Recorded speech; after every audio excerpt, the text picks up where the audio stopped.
ഹരേ കൃഷ്ണ. ശ്രീരാമനും ശ്രീകൃഷ്ണനും പ്രവാചകന്മാരല്ല എന്നതിൻ്റെ അടുത്ത ഭാഗം കേൾക്കാം. സെമിറ്റിക് മതങ്ങൾ ഭാരതത്തിലേക്ക് കുടിയേറി വന്നു എന്ന് ഞാൻ കഴിഞ്ഞ വ്ളോഗിൽ പറഞ്ഞു. അവരുടെ ലക്ഷണങ്ങളെക്കുറിച്ചൊക്കെ വേദവ്യാസ മഹർഷി ഭവിഷ്യപുരാണത്തിൽ മുൻകൂട്ടി എഴുതി വച്ചിട്ടുണ്ട്. അവരുടെ വസ്ത്രധാരണ രീതി ഭാരതീയരുടെ വസ്ത്രധാരണ രീതിക്ക് നേരെ വിപരീതമായിരിക്കും. നമ്മൾ സസ്യാഹാരികളാണെങ്കിൽ അവർ ജീവികളെ കൊല്ലും, എപ്പോഴും ജീവി ഹിംസ ചെയ്യുന്നവരായിരിക്കും, അതിനെ പാകം ചെയ്ത് കഴിക്കുന്നവരായിരിക്കും, ആസുരികമായിട്ടുള്ള ആരാധന ചെയ്യുന്നവരായിരിക്കും എന്ന് പ്രത്യേകം പറയുന്നുണ്ട്. ആസുരികം എന്ന് ഉദ്ദേശിച്ചത് അത് മോശമാണ് എന്ന അർത്ഥത്തിലല്ല.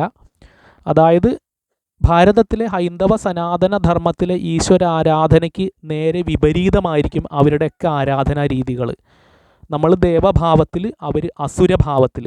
നമ്മൾ ജീവി ഹിംസ ചെയ്യില്ല, അവർ ജീവികളൊക്കെ കൊല്ലും, എപ്പോഴും ജീവികളെ കൊല്ലും, ആരാധനയുടെ കാര്യത്തിൽ പ്രത്യേകിച്ചും. അങ്ങനെ ഓരോ കാര്യം. ഭാഷ, നമ്മുടെ ഭാഷയല്ല അവരുടെ ഭാഷ, നമ്മുടെ ഗ്രന്ഥങ്ങളെ പോലെയല്ല അവരുടെ ഗ്രന്ഥങ്ങൾ, അതിന് നേരെ വിപരീതമായിരിക്കും. ഭാരതത്തിലെ ആചാരങ്ങൾക്കും അനുഷ്ഠാനങ്ങൾക്കും നേരെ വിപരീതമായിരിക്കും അവരുടെ എല്ലാ കാര്യങ്ങളും എന്ന് ഇതിൽ പ്രത്യേകം ഭവിഷ്യപുരാണത്തിൽ പറയുന്നുണ്ട്. അവരുടെ ലക്ഷണങ്ങളൊക്കെ പറയുന്നുണ്ട്. മ്ലേച്ഛന്മാർ എന്നാണ് അവരെ വിളിക്കാറുള്ളത്. ഒരുപാട് കാര്യങ്ങൾ പറയാനുണ്ട്. അത് ഞാൻ വിശദമായിട്ട് വേറൊരു വ്ളോഗിൽ പറഞ്ഞിട്ടുണ്ട്, ഇനി അത് ആവർത്തിക്കുന്നില്ല. അങ്ങനെ ആയിരിക്കെ എങ്ങനെയാണ് നമ്മുടെ ഈശ്വരന്മാരൊക്കെ പ്രവാചകന്മാരാകുന്നത് എന്ന് നിങ്ങൾ ചിന്തിക്കുക. കാരണം നമ്മുടെ വേദധർമ്മത്തിന് തീർത്തും എതിരാണ് അവരുടെ ധർമ്മങ്ങളും അവരുടെ ഗ്രന്ഥങ്ങളും. മാത്രമല്ല നമ്മുടെ ഈശ്വരന്മാരൊക്കെ അവർ പറയുന്നത് പിശാച് എന്നാണ് അവർ പറയുക. അവരുടെ ഈശ്വരൻ മാത്രമാണ് ശരി, നമ്മുടേതൊക്കെ വിഗ്രഹങ്ങളും ഒക്കെ പിശാചുക്കളാണ് എന്ന് പറയുമ്പോൾ എങ്ങനെയാണ് അതും ഇതും ഒന്നാണ് എന്ന് നമ്മൾ പറയുക? എനിക്കതിനോട് യോജിപ്പില്ല.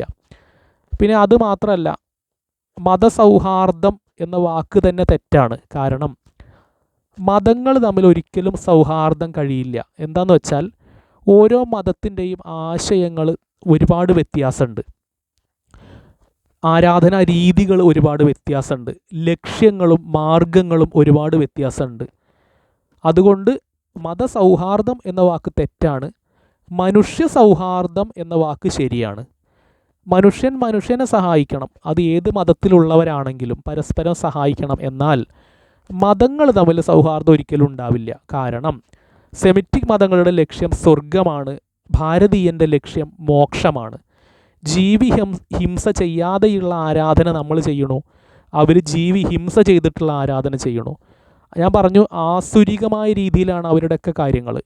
ജീവി ഹിംസ ചെയ്തിട്ട് ആരാധന ചെയ്തിട്ട് സ്വർഗം നേടുക, നിർബന്ധമായിട്ടുള്ള വ്രതങ്ങൾ എടുക്കുക, നിർബന്ധമായിട്ടുള്ള ആരാധനകൾ ചെയ്യുക, ഭാരതത്തിലെ വിഗ്രഹങ്ങളെയും ക്ഷേത്രങ്ങളെയും എതിർക്കുക, അതിനെ അധിക്ഷേപിക്കുക. ഇതൊക്കെയാണ് അവരുടെ ആരാധനാ സമ്പ്രദായങ്ങൾ. ഇത് കുറ്റമല്ല, യാഥാർത്ഥ്യമാണ് ഞാൻ പറയുന്നത്. ഞാൻ ആരെയും കുറ്റം പറയാറില്ല, യാഥാർത്ഥ്യമാണ്. നിങ്ങൾ ചിന്തിച്ചാൽ തന്നെ ഞാൻ പറയുന്നത് ശരിയാണ് എന്ന് നിങ്ങൾക്ക് മനസ്സിലാക്കാൻ സാധിക്കും. അപ്പോൾ ഒരിക്കലും അതും ഇതും തമ്മിൽ ഒരിക്കലും മാച്ച് ആവില്ല. രണ്ടും രണ്ട് തന്നെയാണ്, രണ്ടും ഒന്നല്ല എന്ന് മനസ്സിലാക്കുക. മതസൗഹാർദ്ദം എന്ന വാക്ക് തെറ്റാണ്, മനുഷ്യ സൗഹാർദ്ദമാണ് ശരിയായിട്ടുള്ള വാക്ക്. ഇനി നമുക്ക് വിഷയത്തിലേക്ക് വീണ്ടും വരാം. നമ്മുടെ ഭാരതീയ ഗ്രന്ഥങ്ങളിൽ വളരെയധികം സ്ഥാനം അർഹിക്കുന്ന ഒന്നാണ് വാൽമീകി മഹർഷിയുടെ ലോകത്തിൽ ആദ്യമുണ്ടായിട്ടുള്ള ആദി കാവ്യം, അല്ലെങ്കിൽ ആദ്യമായുണ്ടായ കാവ്യമാണ് വാൽമീകി രാമായണം.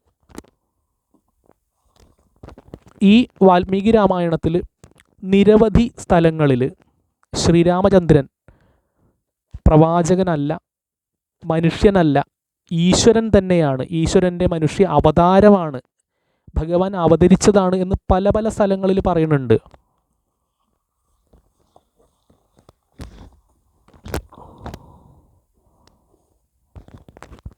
അതിൽ ഒന്ന് രണ്ട് ഉദാഹരണങ്ങൾ ഞാൻ പറയാം.